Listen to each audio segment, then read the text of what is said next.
I know Paul Merriman was going to come on too, so hopefully he's going to be on here in a couple seconds. Yeah, I'm in no rush. Gives me a break for a second. Okay, good, good, good. Yeah, I've been admiring your blueprints that Tom sent us. Yeah, it's for our office, it's the longest running project at the office. Oh, Uh, really?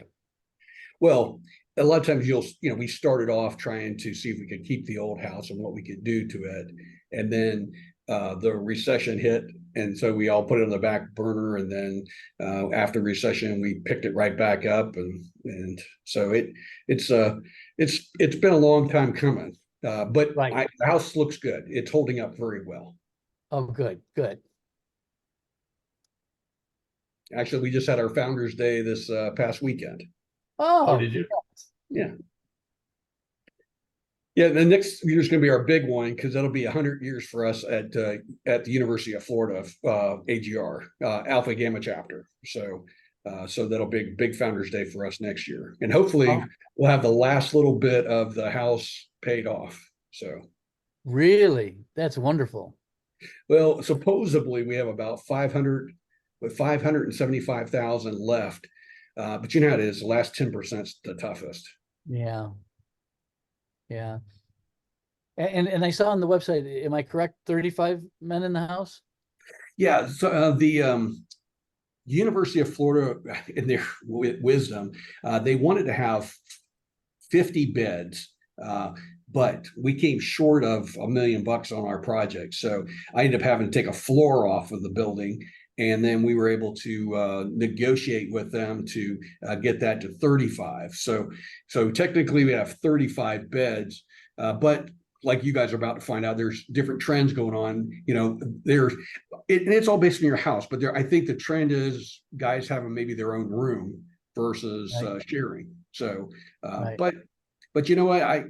We have it set so we had to do what we had to do to get it built. Right, right. Am I correct? I'm looking at the blueprints. So you have a a bath in every room, or am I missing something here? Well, and some of that's based off of well, let me back up. Um,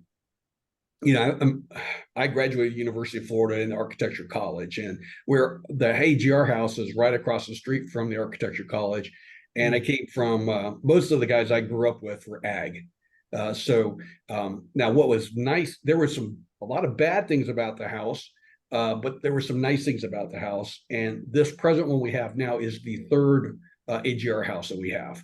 Oh, The first one was right next door to the second, and it was an old colonial looking, typical fraternity looking house. The second one was kind of an ode to the 60s. Architect really, it's like wanted to leave his fingerprints on it, and so it didn't even look like a fraternity house. And so they never really liked it, and it tore the house apart. And that was another concern we had was, was this new house going to tear the house apart?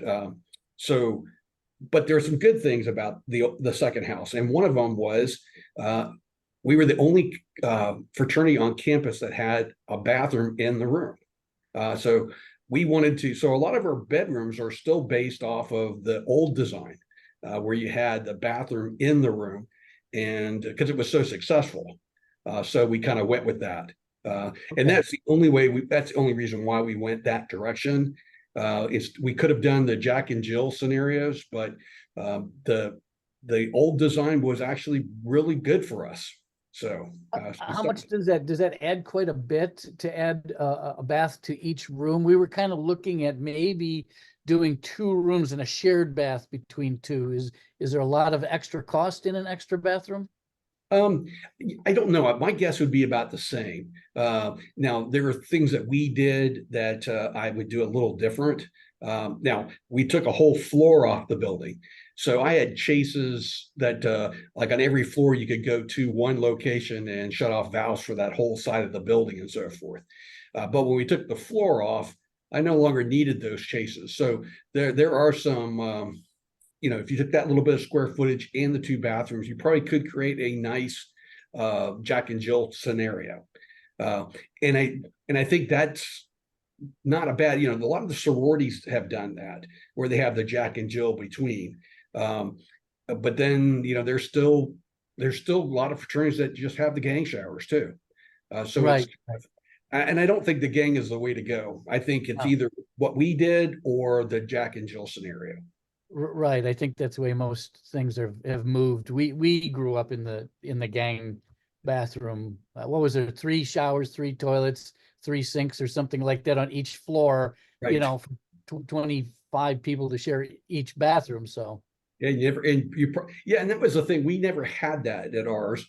So we were smart enough to we one of the brothers had a plane, prop plane, and we all loaded in it one day, and we flew up to University of Georgia, and then we flew up the same day to University of Auburn University, and then came back. So we got to see a new addition that was added on to AGR there in Georgia, and then the new house in Auburn. And that kind of opened our eyes a little bit of it opened our eyes a lot at that time, but that was years ago, not now. So we learned what materials we wanted to use and what was working. And one of the complaints always was the gang shower, the gangs, because, you got a corner where all the shampoo bottles and soaps are at, and half of them are empty and half of them got something growing on them. So, so we kind of thought that the formula that we had on our present house at that time worked out really well, except for the AC units. AC units really did not work out well on that house. So I think what we got on this one actually works out much, much better.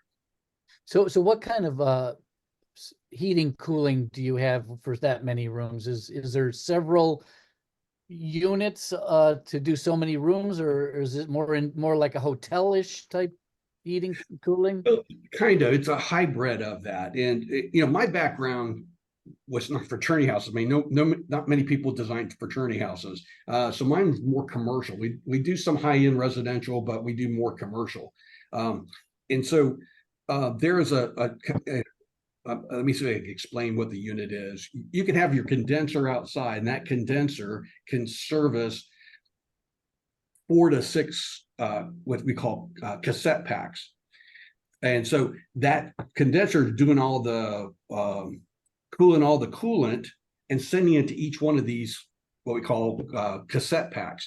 And the cassette pack looks like a wall hung unit in the room, and you can adjust that temperature. So each room you can adjust the temperature and heat on, but instead of having a split unit where you've got all these things on your roof, separately, you've got one bigger unit that is doing all the work for you. So we have that scenario set up where I think for every 4 rooms we had one of the compressors. But again, each one were able to do their own temperature. And I think the biggest thing was getting the condensate, which we had that problem in the second house. So each one of those cassette units has a condensate line that you still got to get out of there. But then the center section where we had more of the common space was your regular HVAC. So we had a mixture of the two. Okay. I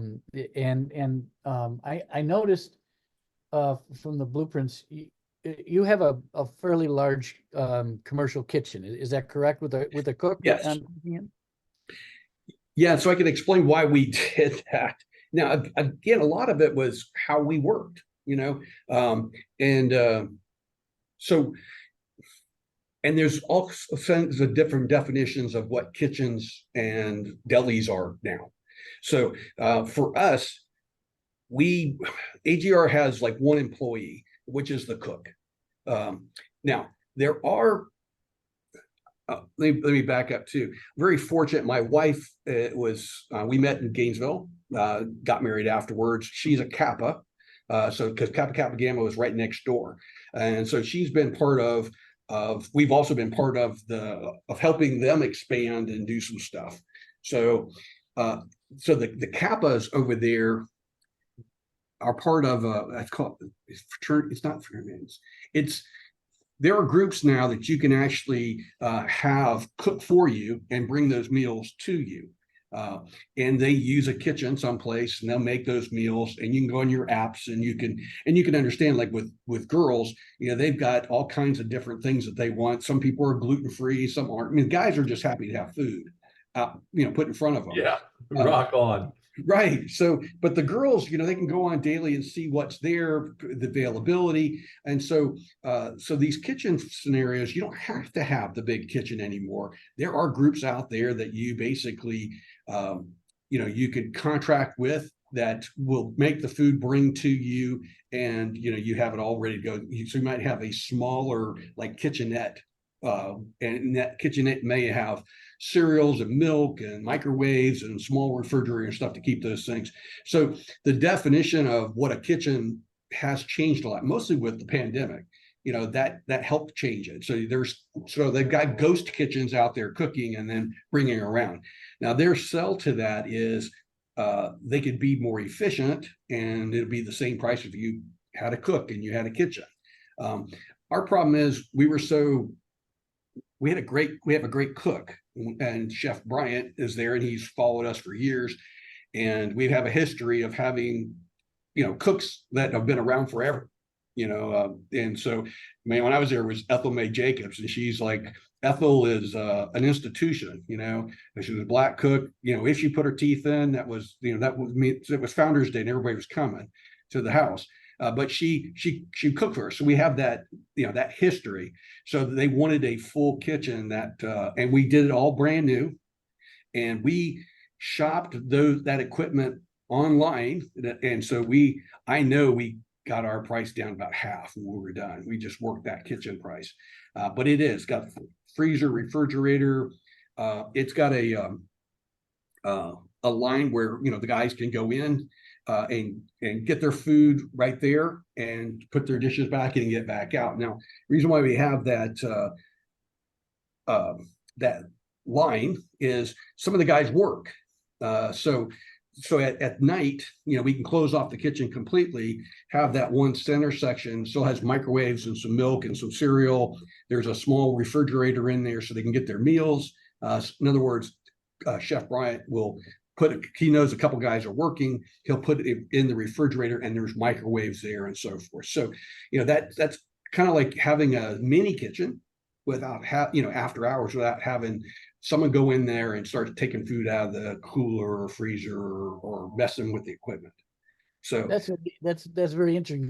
So typically everyone would eat together except for those that were working late. They would come in later and heat their food in that center area, not disturb the whole commercial kitchen then, and just have their own foods, their plates, so they could eat them. And then we keep the silverware and everything in there, and then we went on then we had trays that fit with all the knives and forks on a rack. And that same one, you could just roll it in there after it was clean and put it in there so they could just pull their stuff out. That same rack went into the dishwasher. So so that made it a little easier on us too. Now, did you have the brothers in a meal crew that did the cleaning of the kitchen after the cook, or how did that work? Yeah, so that kind of goes back through how we work. Now, when I was there, we had pledges. Now that we have collegiate brothers, but the pledges did the cleaning. So I think in order to keep their costs down at this new house, they have a setup where certain guys clean for the week. So they've got a schedule. That way we don't have to have extra staff on hand to always be cleaning for the cook. Now, having a brand new kitchen makes it a little easier too. You don't have to sit there and go, well, there's no excuse for one piece breaking down or going, oh, that's that old one. Everything started off new, so everything is under warranty from one group, and we figure we'd have less problems. So the kitchen stays extremely clean because the guys are doing it. And then I think the guys clean as a group every Wednesday after chapter. They get to, they kind of go around and they have jobs and they clean up. And then we do a spring and fall deep cleaning with a company that comes in, kind of cleans up everything. Okay. And in that first scenario that you listed, the deli where you could go online, and you said that fit a lot of the sororities. Do they typically order and then eat as a unit, as a fraternity or sorority, or is it just individual? Well, and that's a good question. As a on the fraternity end, I don't really know. Now on the sorority end, girls come in and out all the time, and so there are set hours. Just like lunch, there are set hours from this point to this time. You can come in, and the girls know ahead of time what's there, and they can run an app and say, oh, yes, I'd like to put my name on this. And that way they kind of know, and they also know what the plan is for next week. So they can say, yes, I want this and so forth. But you're running an app system. But what's kind of nice is it comes up, tells you what you're going to have for the day. You can choose to be there or not. And after a while, they start figuring out the formula of what's working, or who's gluten free and who's on a diet this week.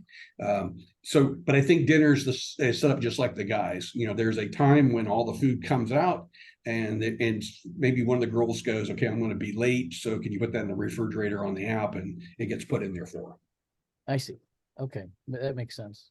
But it's, I mean, it is a big cost savings on the initial construction, but overall, does it save you anything? I'm not sold on that yet. But for the girls, it's actually perfect. For guys, I'm not sure. Mike, it's really interesting what you're talking about with the kitchen, because we had a chapter meeting last week, and there was a lot of discussion about the kitchen, commercial kitchen, no kitchen, area ability to, cook their own meals and things like that. And I went to talk to the group in Carbondale. We're in Carbondale, Illinois, in the southern part of the state. Mm-hmm. And it was very interesting to talk to the youth and the kids to try to understand. And so really that kind of prompted today's discussion, is that we want to be making sure that we're designing for 2024 and not based on ideas of 1980 when we were there. And it's a challenge, but my challenge to the architecture committee has been, let's be smart, let's be the final arbiters, but let's design for 2024 and not based on what we think the ideas of the past might or might not work with today's contemporary student. Yeah, and I think that's very smart. But you also know what is working and what doesn't. I think just, let me pick, I was very mischievous when I was there at the house, because we were up all night long, and I'd come, I only had a couple hours, so I'd do little. So, so I knew what to design for, so that make it so no one's destroying the house or no one's doing certain things. And like the bedrooms, for us, those bedrooms worked perfect for us. So that's kind of how we did that. But we had the discussion on the kitchen. And then it came down that somebody sponsored it, and they picked up the whole price for the kitchen. And so at that point, we're going, okay, that answered that question for us. So then at that point, we had a decision to it's like, why not put the whole kitchen in, because we had someone paying for it. Yeah. I think that's when things help, even though you may not want to, you never know, things might change in the future where those groups are not around, or and you're back to a kitchen and you can't do it. Sure. I'm from an old mindset too, of where you're really more of a brotherhood when you're all eating together. Yes. And not just everybody's going out to this place or that place to eat. And so I remember those days of when we ate together, and I kind of went on the web and I saw that a lot of fraternities still do commercial kitchens with cooks, and there are different types of places out there that you could actually that actually furnish chefs for fraternities and sororities. Right. What do you have can you give me an idea what salary you would pay a chef or a cook? Yeah, I can definitely find out. I can find out what we do for Chef Bryant. And then I can also find out. Now, Lynn just got off the house board after 10 years. She decided she had enough. But she knows she can get the numbers of what, like what these third party companies charge. So that way you can look at that. Now, for them, and again, I got to see a lot because of both Kappa and AGR. Kappa had their own employees, but by going to this other group, that other group basically hired their chefs, their people, which was kind of nice because all of a sudden Kappa didn't have that liability upon them. All of a sudden there's some benefits that they never could provide that this other company could. So there are some other benefits there because you've also got to attract the right chef or right house mom or whatever. So those were some of our decisions too. How do we make sure that we're competitive in the future to select like the house mom? It's an old thing in our opinion. We don't have a house mom. We have a resident that kind of lives on at the there in and out. But in case we have to do that, continue that, we wanted to make sure that we had the best one we could have so we could attract the right talent. And so those are other things that's one of the things we were looking at in the future. You didn't have to have a stove in that room, but we have washer dryer in that room. We have a little living room. We have a kitchen that's got a microwave and dishwasher and their own bedroom, bathroom, and walk-in closet. And I know that if we ever had to hire a house mom, we'd probably get the best of the best because of that scenario. So, Mike, I have a question for you. I was looking at your photos that Peter sent over, maybe you sent over. Yeah, I think you sent over. And I was noticing that the walls are made out of cinder block in the bedrooms, maybe in the hallway, but I can't remember. yes. We had something similar in our old house that we used to live at. And is that by far the cheapest but most durable material you can come up with for a fraternity house that can take the hits and keep on coming? Yeah, and is it energy efficient as well? Yes. Yes. So that's a great question. So at the same time I was doing this, I had two boys in college myself. So I got to see what a dorm scenario was set up, and also and see how they were holding up when we moved my two boys around in the different dorms. And every time I was in there, I saw block, and I'm like, okay, this is something we need to look at. Now, when we were having to value engineer the building to get $1 million out of the project because it came over $1 million, that's why I took the whole third floor off. We also looked at what if we had metal studs with impact resistant drywall on it, and come to find out it was the same price it was all over with. And so I'm glad we went and I went with a 4-inch block, not a 8-inch block, a 4-inch block. Now it made us have some special door frames for that.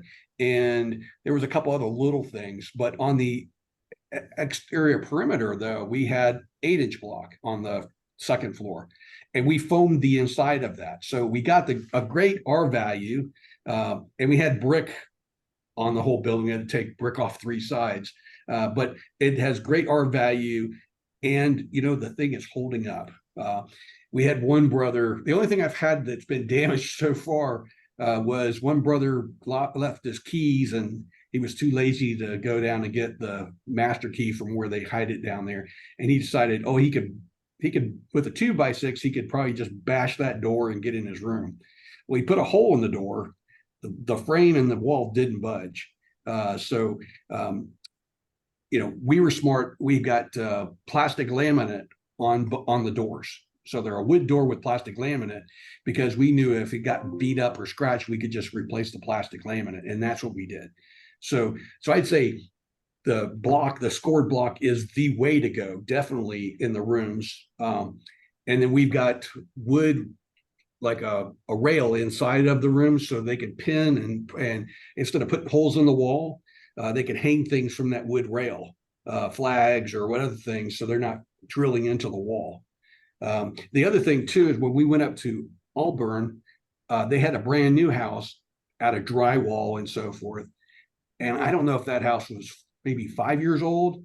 There was so much damage and that they just kind of gave up patching things because it turned into their maintenance became a budget for them. And so they were like, you know what, if we just made this, more sturdy and I'm like, yeah, let's get to the point where we can hose it down, basically. And so that's what we did. We and there's a big difference in the look between the second floor and the bottom floor. Bottom floor's got drywall, but that they're guys. They're going to abuse things and have bottle rocket fights and water balloon fights and everything. But that second floor is holding up well. Actually, Question for you, Mike. Are the walls on the inside that meet the doors that go to the hallway, are they also have foam insulation inside and outside? No, they don't, because that's the only. I had never done one. In my experience, I always saw the 4-inch block in old books. Never had done a facility with the 4-inch block. It's performing really well, but it's not deep. So, it's hard sometimes to put an outlet in it. And you wouldn't be able to foam it because it's only so big. So no, we didn't foam that. But it scored on both sides. And like I said, it's holding up real well. Now, we also inserted the doors back and recessed those back in on the corridor. And one thing we learned in Georgia from the Georgia chapter was they have wider corridors. So if someone was trying to, move a mattress from one room to another, or trying to move out or whatever, they weren't scarring up the walls. So indenting those doors in kind of created a little community, so you could be talking out in the corridor and someone's going by. Well, you kind of, those doors and you niched in, it became a communications spot. And so they're very happy about that scenario. So how wide were the halls? Were they like 6 feet then? Yeah, we've got them 6 feet. I mean, your normal corridor is probably around 5 feet because of ADA. But in this case, we made it 6 feet. So yeah, that's what we had. Chuck, one of our fraternity brothers, is in construction, and his original thoughts and blueprints that he was putting together, just roughly, he had 6-foot halls in there as well. Oh yeah, and I'd recommend that every day. Yeah.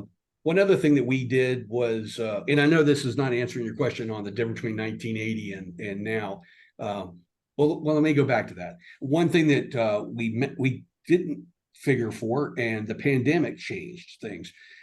Things have now gone to a lot of online testing. So one of the rooms that we had as an office on the second floor, it has turned into a testing room where they could go in. We had a big room on the second floor that was kind of like a living room area, and that's turned into a large study room. Where we've got our large table and all the guys study there and their tests and so forth. They keep in filing cabinets in that room. That's worked out very well.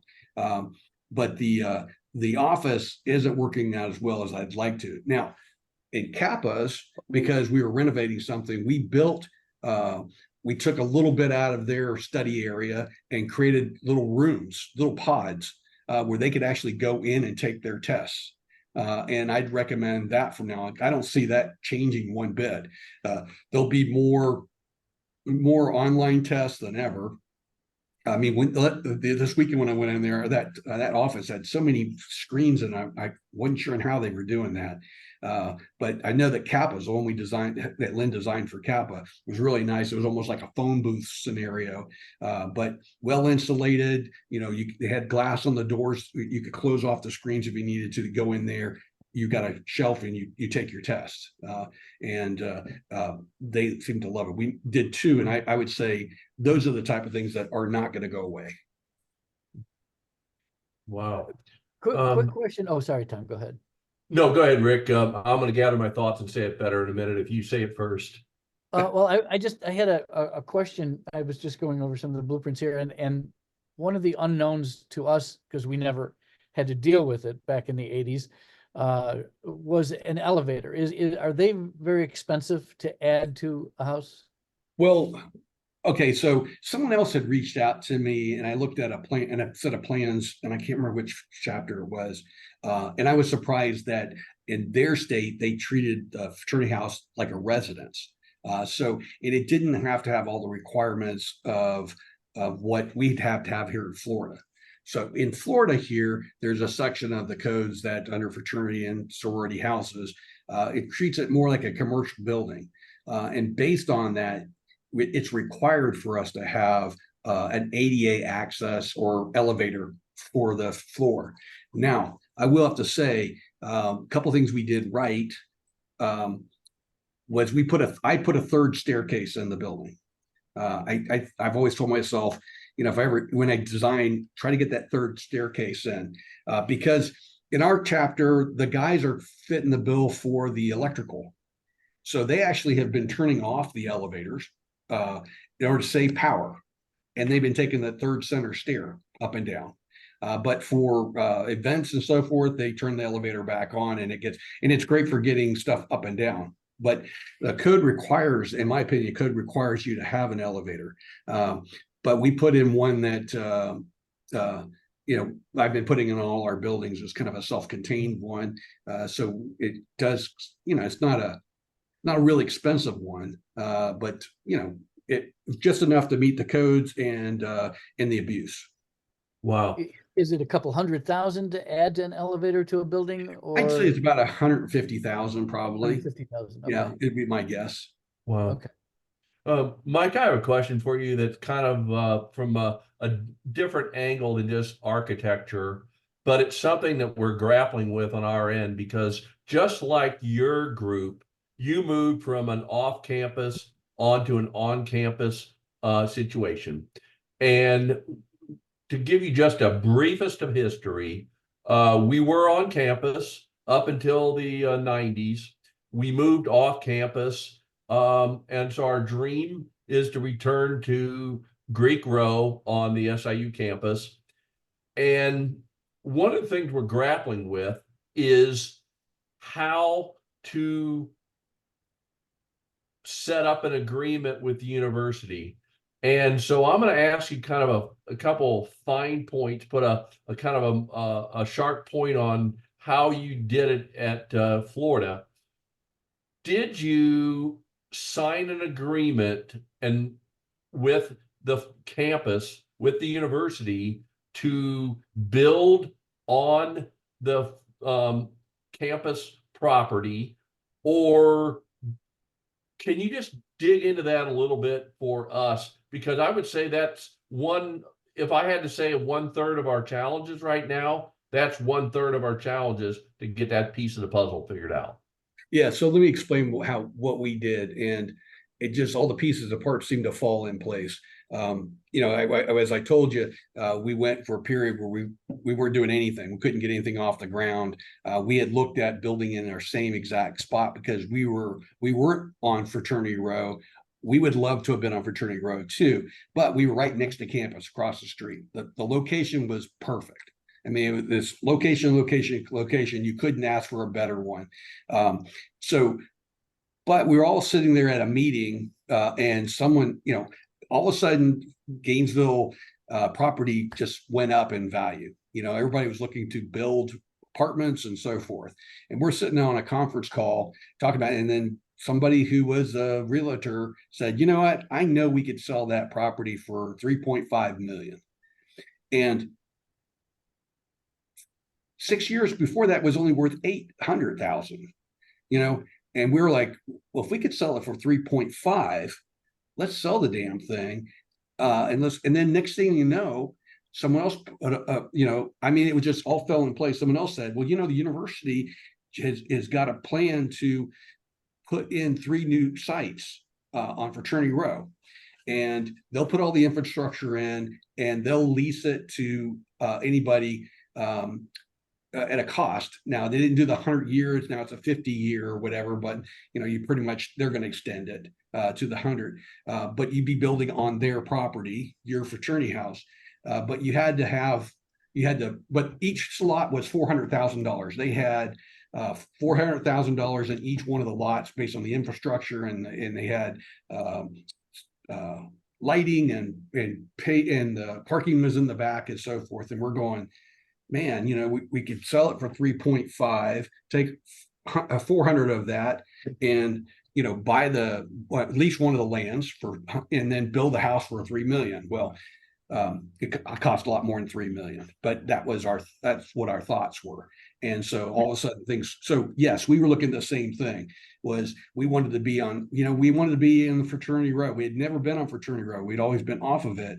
And so we were looking to get back onto campus. Now, to answer some more of your question is, so we leased that, but University of Florida, they didn't want to have liens on their property. So their requirement is for it to be free and clear. In other words, you got to have all the money to put the house on the property because they don't want any liens, which makes it very difficult for like a new chapter coming on site because they don't have the alumni association or whatever. So our alumni is actually very close. We have bankers on the group, and they got very creative. And but it's hard to get a bank to loan money on a piece of property that you don't own and put a house on it that you do own. And somehow they were able to work that out between a couple different banks and put a package together and be able to do that. So that's why we still have, now the university looks at it as though we've had all the money, but we're still the basically 7 million, or we're down to the 575,000 left and to be pledged or collected, so that's it. Somehow it worked for us, but I want to make sure clear that out of that 3.5 that we sold that property and had to move out of that house. So a lot of that money that we had also went for alternate living locations or renting out another fraternity house to be in during that period of time while the house was being built. So as much as we were trying to put the money into the house, we were also spending it in another location. But our job was to try to keep the guys together. And we were able to do that somehow. And now, I mean, they hope we're back up to 50 members active, and they're hoping to be maybe at 65. And so that the new location, the house and everything is actually starting to pay off for us. Wow. I'd like to put a finer point on the one question. With you basically leasing it from the university, you're leasing it's kind of like a condo. You have like a ground lease, if I understand it correctly, yes, with the university. Did you have to put into effect kind of a lengthy legal agreement? Because putting a fraternity house on university property sets itself up for all kinds of other rules. For instance, like in our situation, will they allow freshmen as long as we have a house mother and a commercial kitchen? Will they allow alcohol as long as we live by certain rules?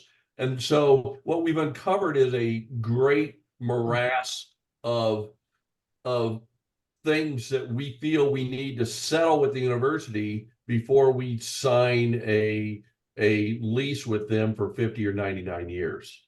Yeah, actually, that's easy to answer. Not enforced, but easy to answer. Yeah, we were off campus technically, but when we were sitting there talking to the university and trying to figure this out, basically, even your fraternity being off campus, you're still subjected to the rules of the university, if you were off campus or on campus. So, I mean, you shouldn't, university students shouldn't have guns. Well, our guys have guns. So shouldn't be doing tobacco because it's supposed to be a tobacco free. So guess what? Now we're on campus. They're going to, the only big difference between the two was having someone show up at the house really checking for things, where before they weren't really checking. Now being on property, the university is more involved, on the internet portion of it, power, they come in monthly and check to make sure that we meet the fire requirements. So a lot more oversight than we've ever had I see. but everybody's like, oh yeah, we won't have freedom. Well, we soon figured out we didn't have it in the first place. So where you think you do, but as a university extension of the university, you're under the same rules if you were on campus. So I see. yeah, so that became very easy for us to go, okay, well, the guys, we with everybody, some of them still chew and so forth. But and if they have guns, they're supposed to register them at the police station, and there's a place to lock them up and so forth. But common sense says you shouldn't have it up there anyway. Common sense, you shouldn't be, smoking and dipping, and so it wasn't big reaches we thought it was. I see. That's really really insightful for me. Another question from a financial standpoint is, have you ever heard any ballpark numbers of what architectural fees should ultimately be of the total building cost? Is there any ballpark or urban legend numbers out there on that? Yeah, in being an owner of an architecture firm, I do. A lot of times it's supposed to be the percentage of the construction, either 10% or whatever. Now, if you're like my fraternity where you have an architect that's an AGR, I undercharged, of course, as we're going through, covered my costs. And of course, we did more than we ever thought we were going to be doing too. So we made it very reasonable. So I do think that if you sit there and go, hey, what's a reasonable cost? I can always give you a reasonable cost. That if you want to use someone up there or whatever. So I can tell you what the reasonable cost is, and then I can tell you what someone might request too. So definitely we're here to help. As the AGR chapter, we're here to provide you with all the information you need. So that would be part of what we would try to help provide to you. So because I know that like I gave the schematics to them for free because we were doing so many different ones and some of the 3D things. But most companies would charge for those, or the walkthrough, or the 3D. But you need certain things to market. When you're going for big donors, and that was another thing we learned too. And so I got some great recommendations for that. But you've got to get donors to help pay for it. How do you do that? You've got to have some of those tools. You got to have the 3D model. You've got to show them what they're paying for. And you got to go to some of the big donors before you even have a campaign, get some of that money. Those are things we weren't ready for. We had the big debate. Do we try to do that in-house, or do we hire Pennington to do that? One of the brothers offered to do it, cheaply, and he wasn't very happy when we turned him down. We went with Pennington, and I will tell you, that was one of the painful but best scenarios we ever did. Pennington just focuses on AGR chapters or whatever. One of the guy, we basically adopted him, as a brother, basically at the house, because he was our guest speaker at the Founders Day. But we found the people. They had the list. Then he went there and talked to them because he could talk the talk. He had the forms, he had everything ready so that we didn't have to figure that out. Now they charged a percentage, but in the end of the day, I don't think we could have gotten those guys to open up their pocketbooks like they could. And then in some cases, we'd get certain things from them, and Pennington would get more from them because they talk the talk. And then Pennington also was able to do email blasts for us on certain things. So, I think that was probably it was painful to turn someone down, but we didn't know that stuff. Who knows what the right form is and how to get it through, and then percentages to get back money from. There's just so much on that end that we just didn't know. Pennington did a great job helping us. It's interesting you bring that up. Rick can back me up on this, but we've had a 120-day period of introspection to try to figure out what direction to go. And to make a long story short, condense this down, my conversations started with Pennington, and we eventually, as a group, decided not to use Pennington, and we're going to go a different avenue. We're going to use the SIU Foundation and have them be. Sorry about that. Sorry about that. I need to turn my phone down. I apologize. Oh, I mean, I didn't even hear it. Okay, good. We're going to use the SIU Foundation to be our fundraisers. And so we're deep with the SIU Foundation, and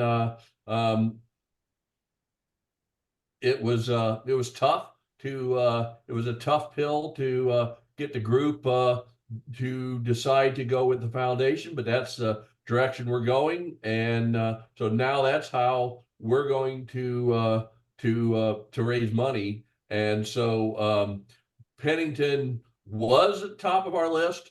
Unfortunately, they are not at the top of our list at the present moment, but it's all what you basically said. You don't know what exactly you're doing as you go. You just have to think that what the route you're going is the best way. Let me ask you a question. We're not even to the point of drawings, and well, no, we have drawings and we have some ballpark ideas, and give you just a little bit of feedback. We have the SIU School of Architecture doing a 5-week segment on designing a potential fraternity house, and we're going to use that feedback as a way to come up with creative ideas, and then they're going to have a show and tell on May 1 to show us their work. And our take on it is we have invested nothing, but we get the benefit of 12 or 14 architecture students looking at our needs in a fresh way. I think that's a great idea, to be honest with you, because you're going to, one, it's free. Two, you're going to understand the thought of what an active collegiate brother wants in a house, or what a young person wants in a house. So I think that is, so you probably had to come up with a program to give them to work from. So I think that's great. The only thing that you kind of probably run into on that is none of what they're going to offer is going to meet code. But at this point, that's not what you're looking for. You're looking for, what am I not thinking about? And so I think that's a great idea, to come up with what you're not thinking about.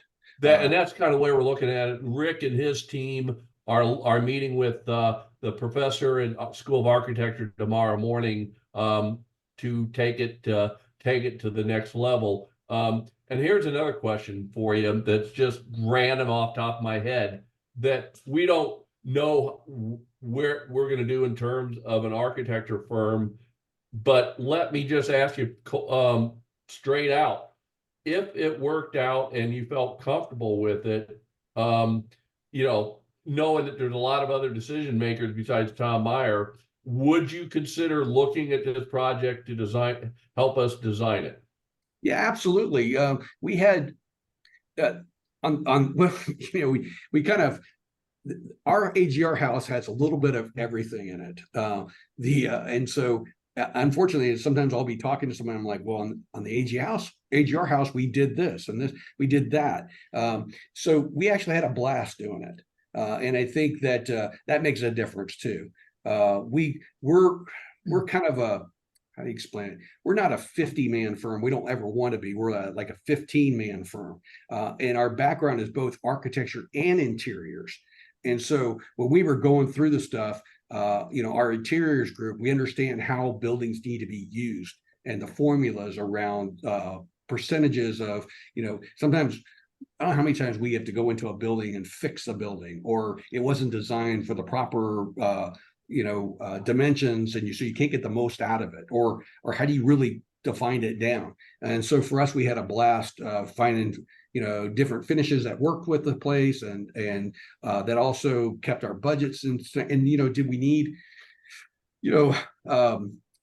sensors for the sinks, no, because we'd always have to be fixing those things. So yeah, we'd be very interested in, because we just had such a good time and then we've now got the knowledge.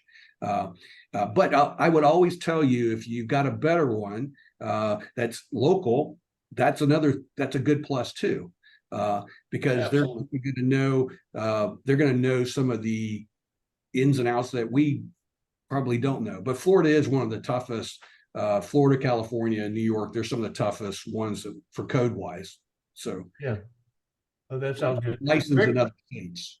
Thank you very much for that. I don't know where it's headed, but I know it takes I'd like to years. have to have some things that we can talk about as a group and say, hey, this is something that they already have experience with. Rick, you asked me a question this morning. You were asking about codes and how do you build, or how do you know? Go ahead, Rick. I'm gonna let you ask the question about codes for Southern Illinois. Yeah, and you briefly mentioned something about codes, Mike, there. Codes at SIU, at Southern Illinois University, might be a little different than what is in Right. Florida. So when you design a building for a state in Illinois, a place in Illinois, do you have to study up on their codes and figure out what needs to be done? Or how does that work when you design a building for a different area? Yeah, so we're also licensed in Texas, Alabama, South Carolina, North Carolina, Georgia, Kentucky, and Rhode Island. So because as our clients have grown, they've moved to other states. So now a lot of the stuff is online already, the codes. So we have access to those. But a lot of the states, it's surprising, as maybe this is easy to explain. Our codes have changed because just the United States has changed. People from Michigan have moved down to Florida. People from Florida have moved. So a lot of the codes are now integrated together. A lot of them are all based off the Uniform Building Code, because through the years, the past 20, 30 years, everybody's kind of migrated around. And as they've migrated, they've brought their own insight to the codes, to a point, though, almost every state is kind of built around the UBC code, the universal. And we have our own Florida code, but a lot of the basics of that, or the changes in the past 20 years, is because of the universal building code. So you probably have that same exact thing. So we go in, like in Texas, we go into those codes for that area and find out, what their scenarios are, what they're asking for on ratings for walls and those type of things. So, but it's surprising how similar a lot of this stuff is because of the Universal Building Code. I'll be darned. Question for you, from like an energy conservation standpoint. Have you ever had much experience with either designing solar into the project or making it LEED certified? Yeah, so there are LEED certified scenarios, and I'll be honest with you, I've got staff that are LEED certified, but to this day, we haven't done a LEED certified building. One of the reasons is because there's a lot of common sense that can be done to cut down your energy without having to do it all in LEED. And then if you are LEED, you have to pay yearly to be certified. In other words, someone has to do an audit on that building yearly to make sure that you maintain that LEED certification. So the expense in that a lot of times just isn't practical, when you can sit there and go, I can design this practicality and it's going to work the same way. And I don't need to worry about bikes, and I don't need to worry about how old carpet goes to other places. I don't need to worry about certification every year, because if you miss it, all that money that you just put into it for LEED goes out the door, just to have LEED on it being a LEED building. So a lot of my clients have discerned, they can, without having the restrictions, they can get pretty darn close and not have all those expenses.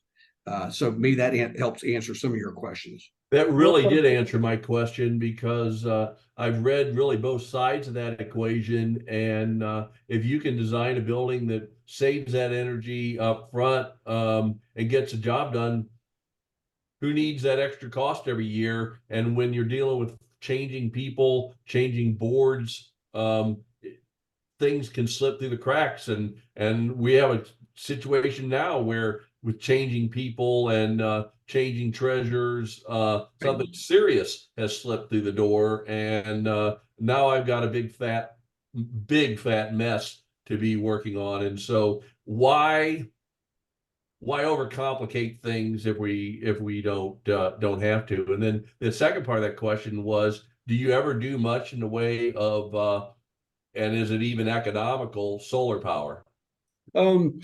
Okay, so solar wise, we have done a lot of solar. There's some economics in it, and then there's some that just not practical yet. So having the solar panels for where you park your cars and everything, I've got several friends, and we've done that where that has worked out and paid back, and that money goes back into the grid.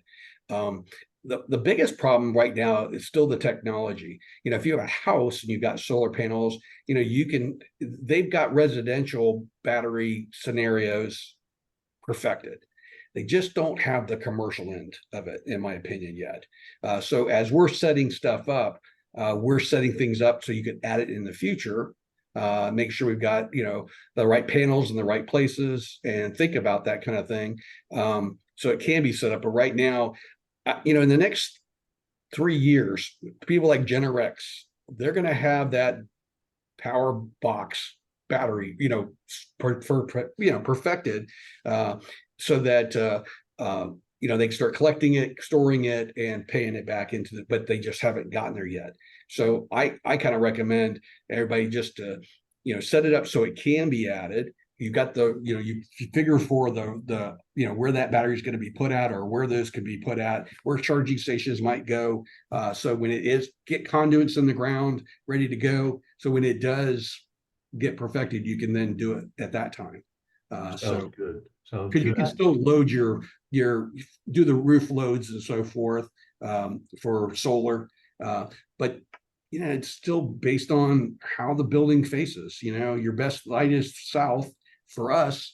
We didn't have the money to do it. I value engineered the heck out of it at the end, just to make sure we got it. And we just didn't have the money for all the bells and whistles. Absolutely. I see that's going to be the scenario for us. And I think it's going to be a race to the finish to come up with enough money to even build the basic of what we're trying to do. So the fancy bells and whistles are going to have to come for another day and another generation. Yeah, and I think the fancy bells and whistles really go into your systems, your mechanical systems and electrical systems, so that you can get some energy efficiency out of that. Those are things that I made sure we had our money in, so that it could be managed. We could control the temperatures easily. The university could link into our system and help us control it. And we had the AC mechanical rooms stacked on top of each other, so it made it easy to run power up and down the building. Break those floors off so that our joke when I was there was we'd go to a pledge and say, oh, the basement's flooding, go turn off the main valve over in this. Well, we had no basement. There was no main valve. We'd have that pledge running all over the place. Oh, and then he'd come back and I was like, oh, it's in the attic. It's in the attic. And then he'd be running around. Well, there was no attic. We had a flat roof. But if we had one, in certain areas, we could shut the water off in certain areas and repair it without shutting the whole building down. And then we also went with, since we had gas, we went with the gas Insta-Hots for the house. And we have 6 of them all lined up, and they're in series. So if one goes down, the next one picks it up. And to tell you the truth, that's been a blessing too, because we've got like the washer dryers. That's a new technology where the guys just got their card and they go in there and they've got money on their card and just they can use the washer dryer and we source that out to a company, but we had all the connections there. So we didn't have to worry about buying washer dryers. We had one location. We were trying to get on every floor, but we ended up turning it into the 3rd stairwell versus, and so that worked out really well. I'll be darned. Now, we'll say one thing that I did learn And again, 5 years from now, when you call up I'll be able to still help out with answering questions. But when money gets in, and I have to say, one good thing we have a damn good group of guys. We're all different ages and everything, but we all had the same goal. So we got smart guys that are the banking side, and those other ones. Andrew Bible is our finance guy. He's like owner of a bank, and so he thinks the stuff all the time. But as money's being donated, we were having the money at National, but you could only take out certain money back from National based on the percentages of the study areas and all this other stuff. And your Bible got that thing down, so he knows exactly when we can get the money and how long it stays in there and get interest on. But one thing I learned from National was there were definitions of how because you want to make sure that you don't mess up and jeopardize your tax ratings. But I had to run a certain percentage, try to get the most out of that house so we can get the most money back when we were taking draws. So, for instance, there's definitions of saying, like the study area. Well, that desk has to be fastened to that wall in order to be considered for that square footage and so forth. At the end of the day, we kind of dictated what we thought, and we got a better percentage back. But those are things that were kind of an eye-opening on the design part. Did your group use fraternal law to do any legal work? Well, there you go. Yes and no. Let me back up. And this is just my opinion, and I apologize. National wasn't much help in some cases. And so they gave me a definition at the very beginning, and that's how I ran the numbers. At the end, we decided to bring in the group you were just talking about because they just wanted to make sure that we didn't jeopardize our tax rating. They came back with a more stringent one. And we're like, well, we're not going with that. We're going to go with ours because everybody had agreed upon it in the beginning. So we were having a tough time getting our percentage because they wanted physical walls up for certain things. And we're like, you don't have to have physical walls to say this is the study area and this, because you weren't allowed to take portions of the dining room for study area. Well, it says you can, but they wanted up a wall. So it was kind of a waste of money because we didn't go with it. It was kind of like Pennington. We said no, our formula works and we can get more percentage, and everybody agreed upon it originally. So we didn't go with them. And then back on National, we had a tough time getting the most updated list of connections. So we actually worked on getting all those connections ourselves, all those emails and addresses, and kept, feeding them to National. Now National's got a good database, that they're working off of, but that was a struggle. They really didn't have a good database for us. But we're down in Florida. We're kind of like our own little country down here. So that may be the reason. Yeah.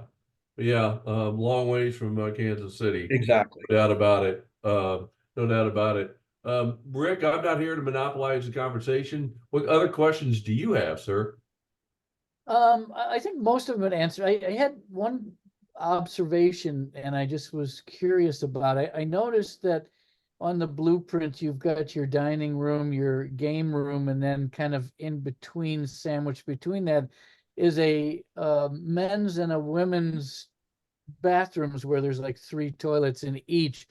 Was that a requirement, or did you find that it seems like a lot to put there, especially with the women's bathroom? But great question. So let me start off by not answering, but giving you a bit of information.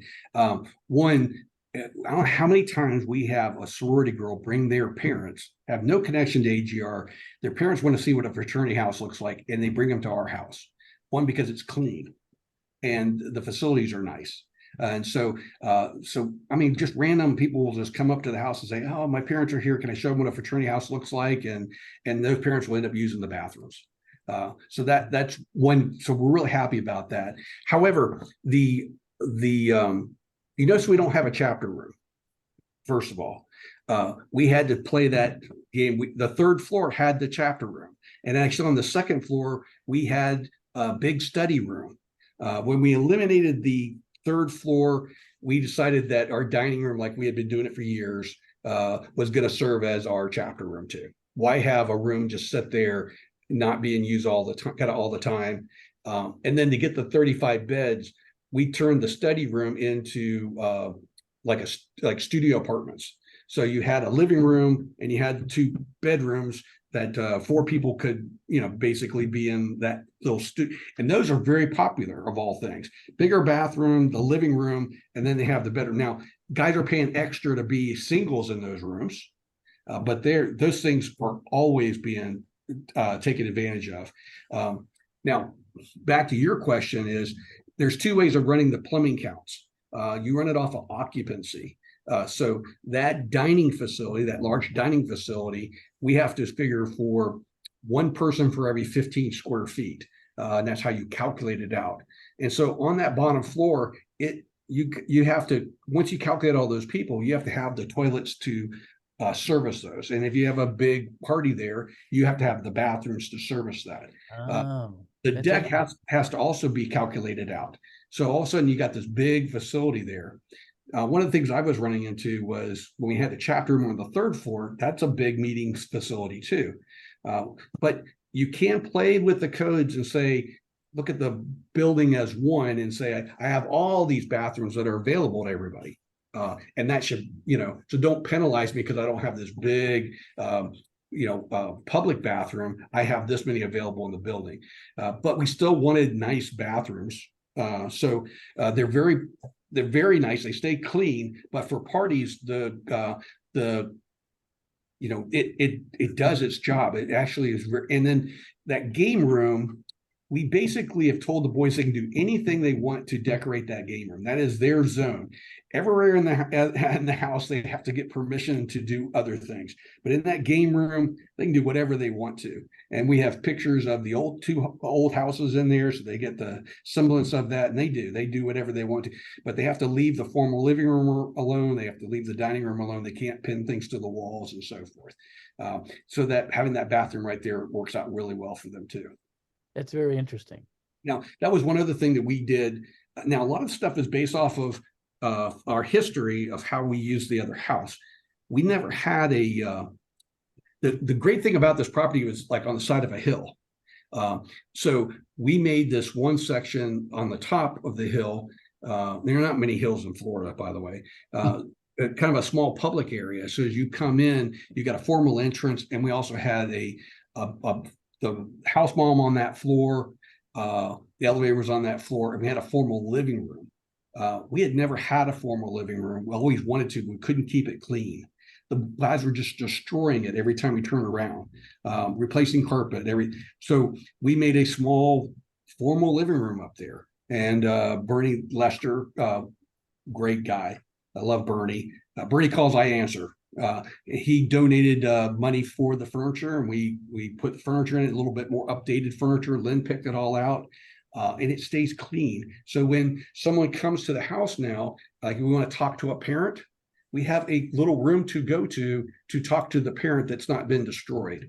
But the guys have been sleeping on the couches there. They really love that room, and it's taking the abuse. But it's a nice, clean space, because I figured out what was successful at our other house was we all gathered in one area, the old house, and it was really the dining room.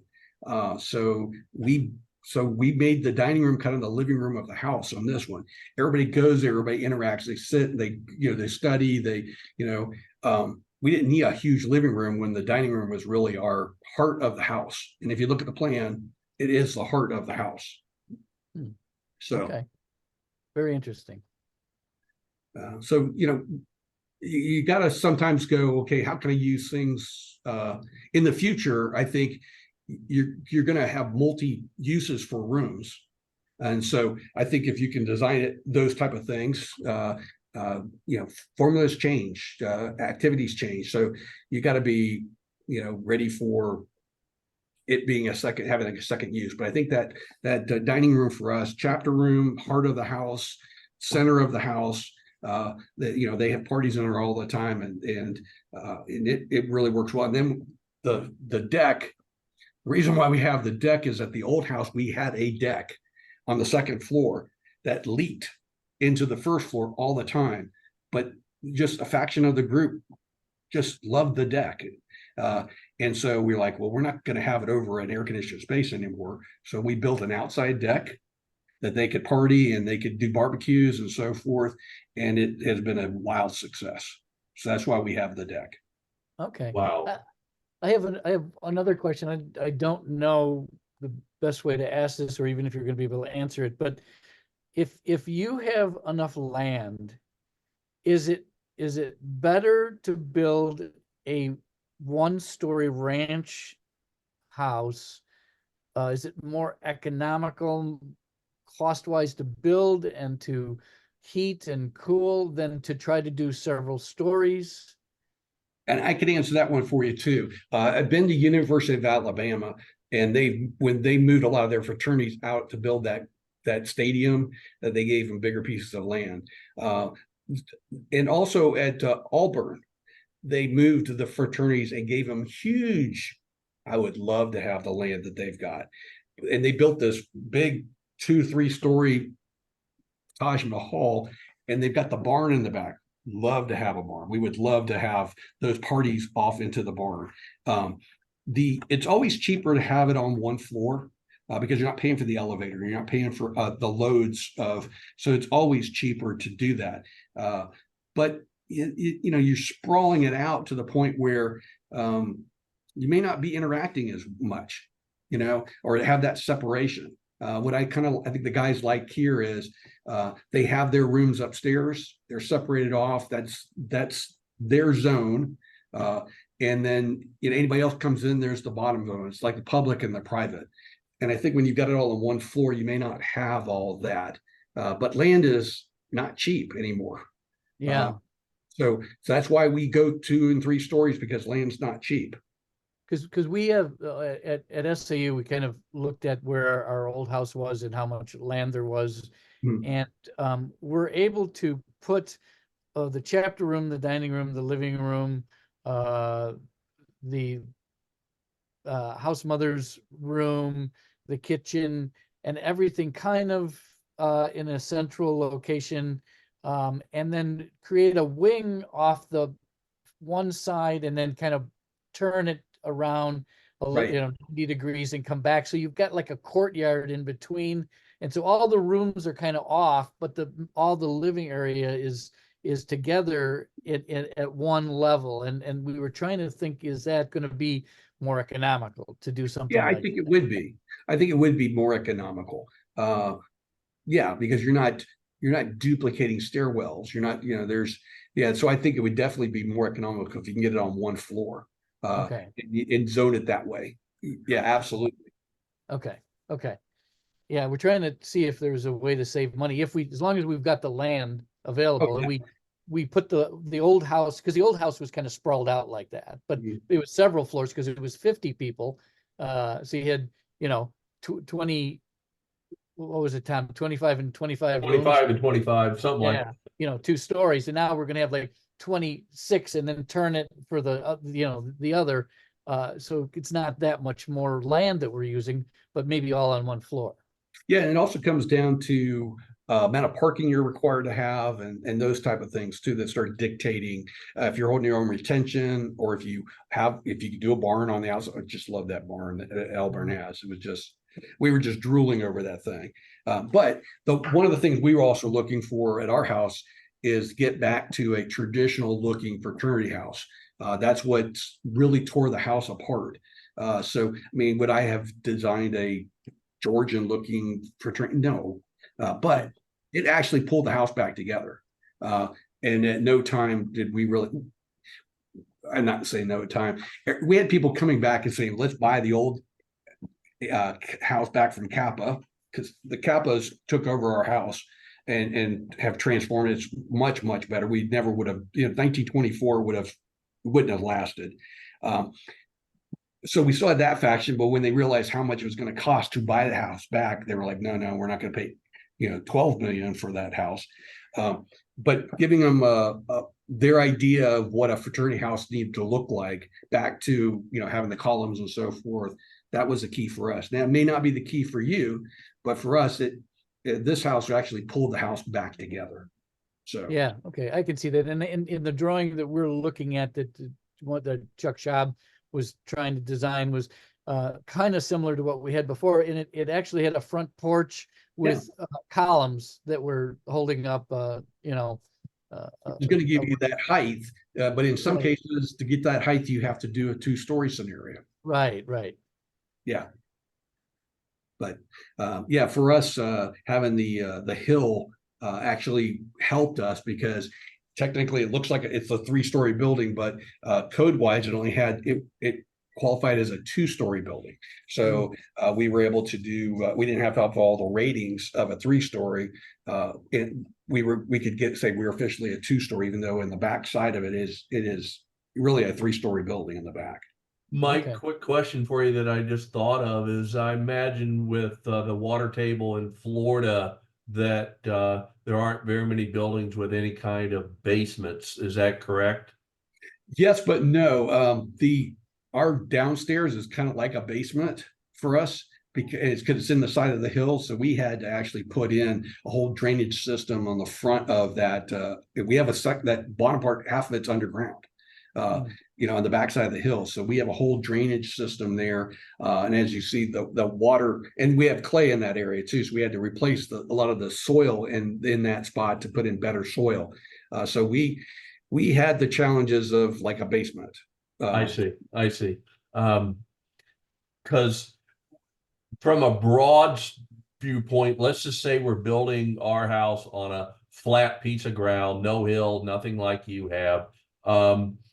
Does digging a basement add to, and again, I know we go back to the stairwells and I know we go back to elevators and things like that, but just for the time being, square foot to square foot, does digging a basement add a lot of cost if you're going to just go with a 1-story building above the line? I don't know if I know that answer. I'd rather tell you that, but part of me thinks if I could get a basement, I'd get a basement. I mean, I'm here in Florida. We don't have basements. We have attics. A basement would be fantastic, because it's kind of like when you're up north, basement, you got one type of behavior and how it stays clean, and you up top, you've got a different behavior and how it stays clean. I think foundations, you're going to have some foundation walls anyway. So it's not much more of a cost. It's not double.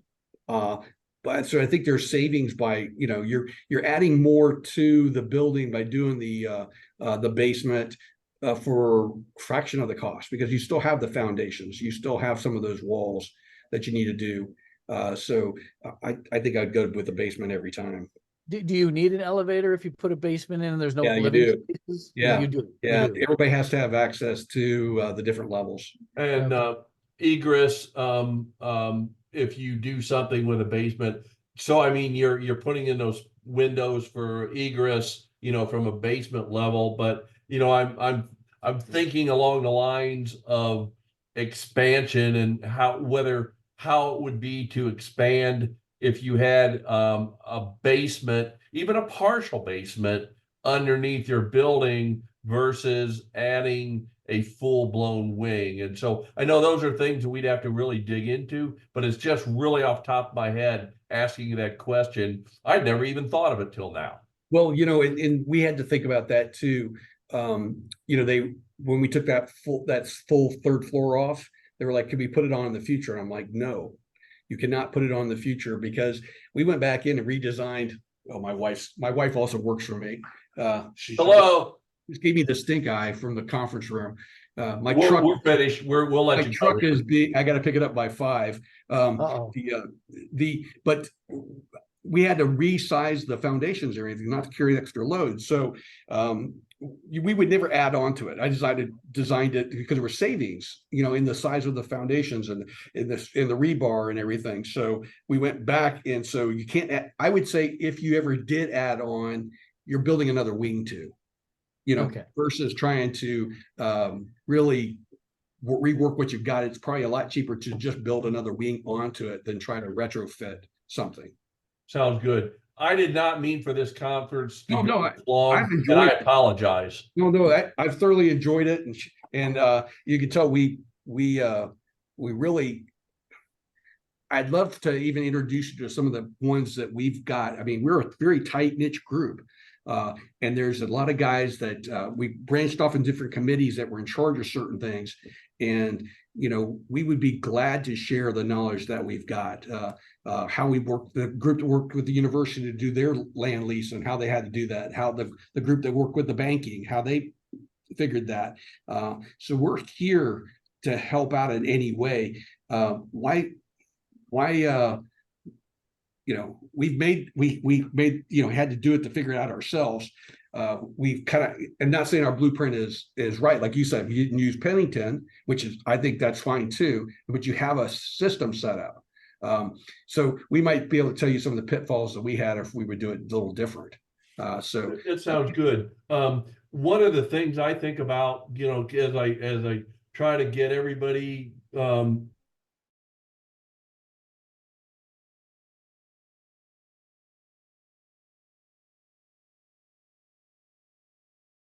kind of committees and things like that, and you touched on that a minute ago, and that's an area that the few more hands make fewer work type situation. And so that's where I want to move this conversation with our group down the road, is how do we build the infrastructure to be successful and get these things solved. So I would entertain that discussion with you. And what I'll do is I'll put some questions together, and maybe you can send me in the right direction with the people on your team that were very valuable. Yeah. I mean, we still communicate every 2 weeks. We're still on the phones, talking, because we still got that, 500,000 still to go. So those guys are there, and I think we could set up a Teams meeting like this, and you could ask them all the different questions. I mean, just kind of like an outreach. What we would do different or what they did. There's a lot of things they did that I wasn't part of, and I'm still blown away by just how they set up certain things, and it worked. So it's like, why not build off of that and instead of starting from scratch? Yeah, that sounds good. When do you have those meetings? Every Tuesday, every other Tuesday at 4 p.m. We have a call in. It's a conference call. Yeah, I'd be glad to pass that along to you guys. Maybe you can just call in and listen. We all know each other pretty well. So you have to kind of, if we start ragging on each other, then we know each other very well. You know what? My dear departed mother always said, you know what? You can tell people like each other when they rip on each other. Right, exactly. That's not her phraseology, but Dorothy, I think, Dorothy had something there, and so we get it, and that's the way we are as AGR brothers from Beta Alpha, and we're ripping on each other all constantly. Yeah, so let me find out when the next one is. Sometimes Tim doesn't send it out until the day before, but I'll reach out to Tim Garman. He's also one of my pledge brothers, and find out exactly this, and I'll get you that phone number. But if anything, just to listen in, you learn so much, or learning our struggles of that last 10%. Sounds good. Sounds good. Rick, anything else, sir? No, I got to tell you, I'm very thrilled with this conversation. I appreciate it very much. Well, there's guys that are smarter than me on our group. So I think you'd have a blast listening to them. I mean, I just, I did the architecture part of it. They kind of let me do whatever I wanted to do, to be honest with you. And I really, I was happy with that, because I knew what we needed. We did all the, Right. programming, but there's more to it than that. There's a lot more to it. Sounds good. Sounds good. Okay. I second the motion of what Rick said. Thank you so much for taking an hour and a half to speak with us. We really appreciate it. And I look forward to an invite to that other group, and maybe 5 or 10 minutes of asking your group some questions if they would be willing and open. Yeah, I think they would be very willing and open. Sounds good. And Perfect.